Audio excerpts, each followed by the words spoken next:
home to exceedingly hundred thousands of townsfolk, a first-class municipality located at the strategic central part of the province of Pangasinan, traces its root in the year 1588, was founded by the Dominicans and the second oldest town in the province. It has a lot of remarkable developments to ever happen over the past years and centuries. Calasiao is derived from the root word lasi, which means a place of lightning. That's why its progression is swiftly dazzled in the recent decades, from the products, architecture, education, services, and to the preparedness to the future. Let's visit a top educational institution in Calasiao. Established in 1994, the Philippine College of Science and Technology. It has academic programs allied with engineering, maritime, education, criminology, business, and computer studies. They are investing more on modern computers to aid better learning experience. Maraming possible na maging trabaho. Kahit na hindi ka po magpasa sa board exam, maraming mga opportunities kaya pwede kang pumasok sa ibang line ng profession na pwede mong magamit yung mga skills na natutunan mo sa engineering. A web portal called SPCST LMS is the students' partner in their daily educational endeavor, such as in answering examinations and in monitoring grades. According to some students, technology during the online classes has helped them a lot to communicate not only to their classmates but also to continue classes even when the pandemic is happening. So, napadali ba ang naging learning nyo through technology? Yes, technology is everything. Then, dahil sa nagiging high-tech na ang technology, mas napapabilis, mas napapadali ang learning. Aside from this excellent higher institution, Calasiao has also offered special program in science as part of other special programs in Calasiao Comprehensive National High School, starting from the year 2010 to 2011 to nurture talents among budding scientists. This is an intense program for students with a fierce passion and strong aptitude for science. Students are introduced to some of broad areas of contemporary scientific concerns through an interdisciplinary approach, a key cornerstone and hallmark of SPS. Going on with the health sector, the Municipal Health Office Rural Health Unit. Before, it was hurdle to seek medical support due to the yet undiscovered treatments of the scientists and researchers. They were not fully attended by the government to prior.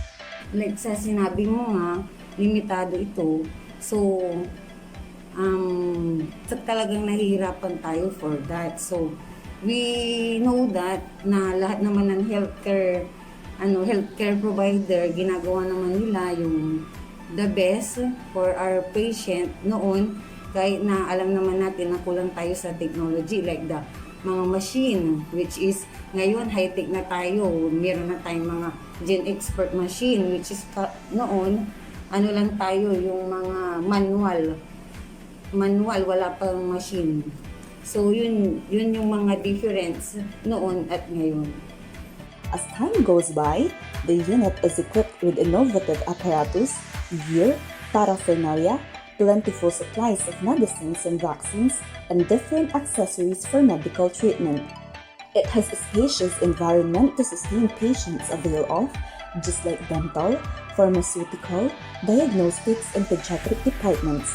With enough numbers of healthcare practitioners, they are being assisted by the Department of Health as well as the Department of Science and Technology in providing utmost healthcare to the people in fighting viruses, diseases, or illnesses. Ambulance for patients' transportation is present already. Mas maayos na po ba ang health sector ngayon compared noong una? Yes. Dito ngayon, marami tayong building, di ba? Nakikita nyo naman, mga building na pinapatay ng ating mga pinakamamahal na gobyerno, mga LGU na palaging sumusuporta sa atin. And most of them, meron like dito sa atin, RHU lang, which is our primary healthcare, pero meron na rin tayong mga portable ultrasound, ECG, and syempre meron din tayong portable chest x-ray. Development also comes with disaster readiness. The town is also known drastically as a catch basin to floods brought by heavy rains and typhoons, along with its adjacent city of Dagupan and Santa Barbara. It has always been alerted with the water level rising and has affected damages to roads, bridges, public buildings, and agriculture. Thus, the MDRRMO is established to be the partner shield in battling with floods and other calamities. Noon po nung mga unang panahon pa lang, paano po kinakaharap ng bayan ang mga disaster gayong limited pa lang yung mga resources at equipments? Siyempre, pag nasa government service ka, kung ano man yung equipments na nandyan, you will do your best. I-utilize mo, you will do your best na gawin na malampasan yung sakuna, yung disaster, halimbawa baha, nandyan na hinaharap natin yan kahit anumang resources meron tayo. Kung ikukumpara noon at ngayon, syempre medyo maganda-ganda na ngayon kasi lalong-lalo na nung inilabas yung RA 10121, yung Republic Act 10121, which is the law na pinapalakas niya ang disaster resiliency dito sa ating bansa. The town is prepared to end catastrophic events with allocating sufficient stalwart facilities and vehicles for rescuing.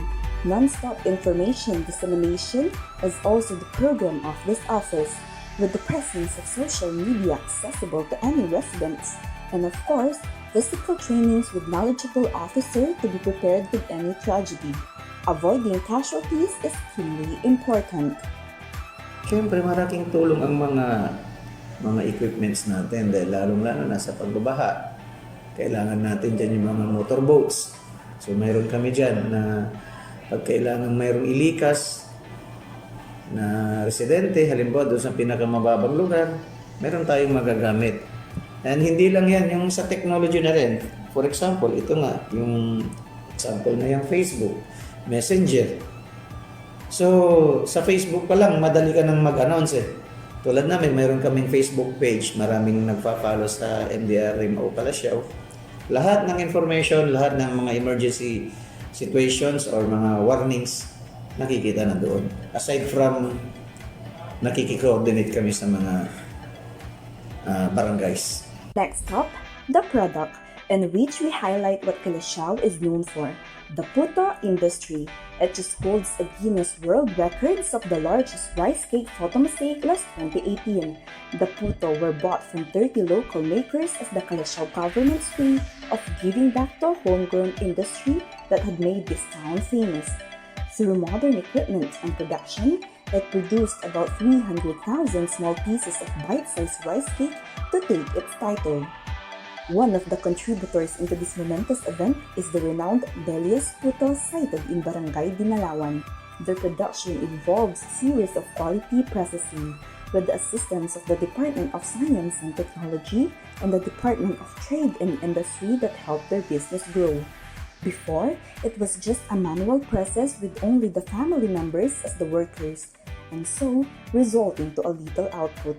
Now, it extremely expands its yield through modern equipment and machineries with many labors. Isa lang dati yung isang pugon lang dati yung namin sa dalawang ganito lang. Ako. Dalawang ganito lang kami nag-umpisa. Isang pugon na maliit. Saka yung dahon na yung pinakabubong namin. Nung bago pa lang po kayo, konti pa lang yung mga gamit niyo, mahirap po ba yung process nun tayo? Ay, napakahirap. Yung dalawang salop, halos maghapon kung lulutuin yun. Matagal tayo. Oo, dahil isang maliit, 120 pesos lang yung isang salang. Hindi tulad ngayon, halos 1,000 yung isang salang lang, 1,000 lang. And on 120 lang to, napakahirap noon. Ngayon po tayo na may mga ano na po kayo, mga gamit, mga... Mas madali na ba tayo yung paggawa nyo ngayon? Medyo na... Malaki yung tulong. Malaki na yung production ngayon kasi una sa lahat, tinulungan kami ng DOST. Yung mga gamit na mga stainless na yan, sila yung nag-order, ay kami yung nag-order. sila yung nagbayad, binayaran namin sila ng installment na walang interest. Pero yung unang gamit namin, na stainless, kami munang nagpundar. Pero nung gusto namin palakihin, humingi kami ng tulong sa DOST. Sila yung nag-provide ng mga financial, saka packaging, sila yung tumulong. Initially, it involves rice grinding, consisting of 3 kinds being put and combined into the grinder as the puto's main ingredient. Normally, 5 to 8 kavans of rice are being produced every time. Afterwards, transferring it into the jar for about 3 to 4 hours for the purpose of letting it expand. Then, transferring again into the big molder divided into tiny cups before cooking them. Finally, after being cooked, they are removed from the molders and ready to pack. The improvement from the manual processing to machine produced, it indeed increased the production being sold in the market. Napakalaki talaga dahil noon gumagawa kami Konti-konti. dalawang salok lang hanggang sa 6 na salok. Kung umabot kami ng 10 salok, tuwan-tuwa na kami. Pero ngayon, awa ng Diyos, pinakamahina na yung 5 kaban sa araw-araw namin. So, marami kaming naging empleyado ngayon. Nung isa lang empleyado namin, nung nag-umpisa kaming mag-asawa lang, saka mga anak. Hanggang sa kumuha kami ng isa, hanggang sa 2, hanggang umabot ng 11. Ngayon, dami na nila, 52 na sila. Certainly, Calasiao is the puto capital of the Philippines. From the town plaza to barrios, many delicacies are continuously and lovingly patronized by the mass. It now also comes with various flavors, aside from the classic with cheese or pandan, ube, and so much to fill the cravings. Let's look at its architectural perspectives. Calasiao is also famous for its Saints Peter and Paul Parish Church and Señor Divino Tesoro Shrine. Following the architecture of the Baroque design, the church also features intricately painted ceilings, a majestic dome, and a magnificently carved exterior. During the Spanish era, the Roman Catholic Church was burned. The Alcalde Mayor and other Spaniards, besieged by the rebels, take refuge in the brick-built tower of the church as the convent was burning. Towards the year 1842, the church went up in flames again. A little later, Father Dalman started rebuilding it since 1845. And today, guided by the divine mercy, it becomes resilient and sturdy, with the continuous maintenance and construction of complexes alongside. Hindi nyo mapansin sa umpisa, but it's quite minimal. Hindi siya may kita at first glance, pero pag nagtagal na kayo, may kita nyo yung mga changes na yun. For example, the pillar stays the same, but yung ginawa ng parish priest namin dati is yung nilagyan niya ng design para something na appealing din, hindi lang bato ang nakikita nyo, kundi may sense of art. Sa likod, may kita nyo yung pour loft. Dati, pader lang yun. Ngayon may konting design na. Parang bricks na painting. Paano po na-preserve ang architectural design nitong building sa paglipas ng Maintenance. It's constant maintenance sa mga. Kapag alam nyo nagtatagal na, you maintain para hindi na mas lalong masira. Kunwari, parang bulok na mangga, tatanggalin nyo yung bulok para hindi na madamay ang iba. At the same time, it also maintains its interior beauty from the radiating chandeliers, unwinding aisle, sacred altar, walls, and blessed figures. Calasiao is indeed blessed because of the undying devotion of the people. Aside from the fascinating church, it is evident that Calasiao is thriving from its infrastructures such as bridges, dikes, concrete roads, and other soft parts. The municipal hall, police station, library, post office, and numbers of facilities for the service on its people. Yung pagbabago talaga sa ating Calasiao is yung nagkakaroon tayo ng rewidening, then yung isa is yung dike. Para alam na naman, ang Calasiao is catch basin ng tubig dito. Ito yung second na nadadaanan ng tubig. Before na Calasiao, Santa Barbara, and going to Calasiao, then going to Dagupan. Alam niyo naman yan. Kaya masyadong flooded ang Calasiao dahil sa alam nyo, catch basin din ang Calasiao sa atin. So ang progressive dito, ngayon, ang government natin, ginagawan tayo ng paraan para magkaroon tayong dike para aware tayo sa flood. Ngayon, nung pagbabago ulit na nangyari kay Mayor Karamat, kahit na naging 6th term siya, maganda rin progreso yung ating bayan. Number 1, yung pagkaroon tayo ng lighting ng December. Siguro naging popular ang Calasiao, bayan ng Calasiao, hindi lang sa Pangasinan, sa buong Pilipinas. Number 2 tayo ata eh. Yung infrastructure development natin sa municipality, if you look into the historical background, it has already undergone significant improvement over the years. This is a common byproduct of the efforts ng different governments and groups, different organizations and groups, both from public and private sectors. If we want to look into the specific details, infrastructure development, we can consider yung numerous farm-to-market roads that were developed over the years, which is intended to help farmers have a direct access to the markets, to our market, public market. We can also consider the currently ongoing construction of the San Pablo Bridge, which is a bridge that is connecting Dinalawan, San Vicente, and Lasip. Because it's currently dilapidated, that's why they are currently undergoing reconstruction, full reconstruction of which. We could also consider road and bridge construction over the past few years to provide ease of access and making sure to address the flooding problems, because to take note, Calasiao is one of the low-lying municipalities in Pangasinan.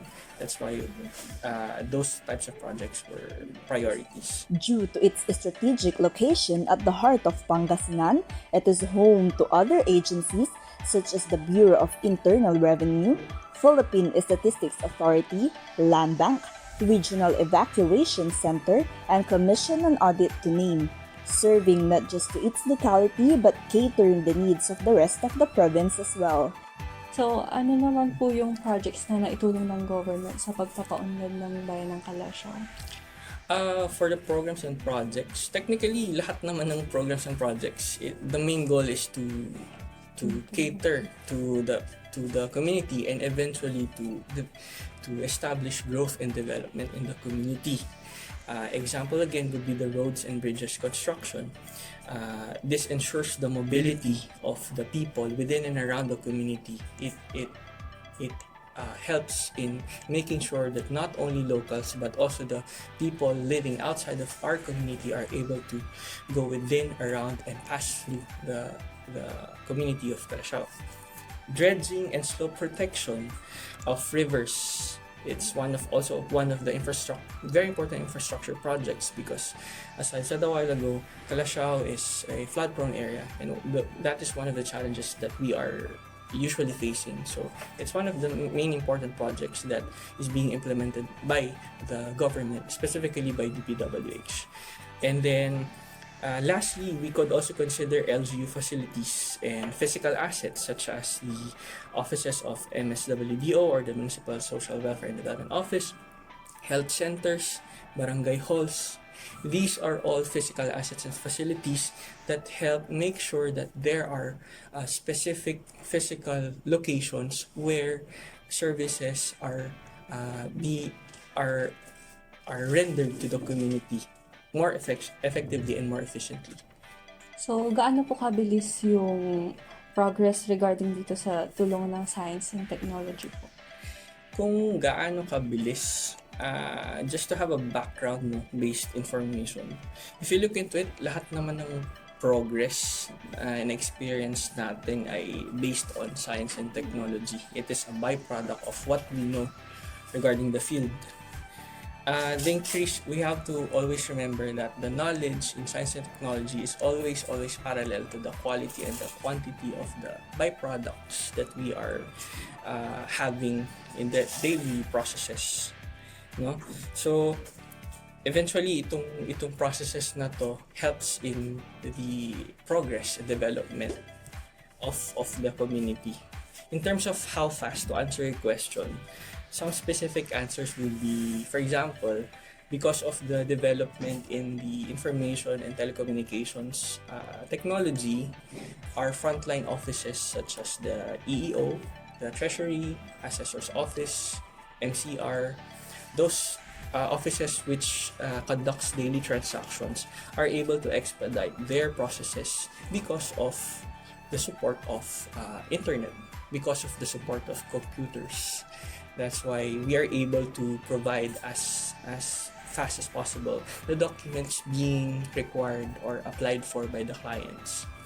Another example of how we are able to expedite the progress is, for example, through science and technology, we conduct feasibility studies prior to implementation ng mga programs, projects, and activities, what we call the PPAs. These are the programs that are being implemented. And then the last example would be, of course, through science and technology, implementation. The implementation is not really the end of a project or a program. During implementation, we are also conducting evaluations on how are these projects and programs being implemented. Through science and technology, we're able to provide the proper tools for us to be able to evaluate and know how do we go about it. Do we have to continue implementing the project? Do we have to reintegrate some additional features? Do we have to remove some of it? Or at the end, do we have to abolish it and rethink our strategy? So that's how science and technology helps us implement things better and faster. In terms of the business world, this first-class municipality is competing. People will never miss the ultimately favorite fast food chains like Jollibee and McDonald's, shopping centers like Robinsons and Pure Gold, and accommodations coming from the majestic The Monarch Hotel. Other companies such as the SNR, KFC, and RRF are working in progress to meet the needs of the people that is difficult to access before. Calasiao is indeed a revolution. Science and technology has indeed taken huge part in metamorphic situation and status of Calasiao. Aside from that, its rapid transformation takes its credit to its generous resources, creative minds, stellar leadership, and of course, the coordination of the people. Visibly and evidently, science and technology converts the uncivilized plainlands and unexplored opportunities into a sophisticated, urbanized, and polarized spot of commerce, departments, offices, establishments, and innovations. Traveling more into the future, this first-class municipality is having the potential to be finally a city. Challenges and oppositions will possibly be there, hence it is crafting its way to tussle and pray for constant betterment. Look, flooding with potentialities, Calasiao will light above the world.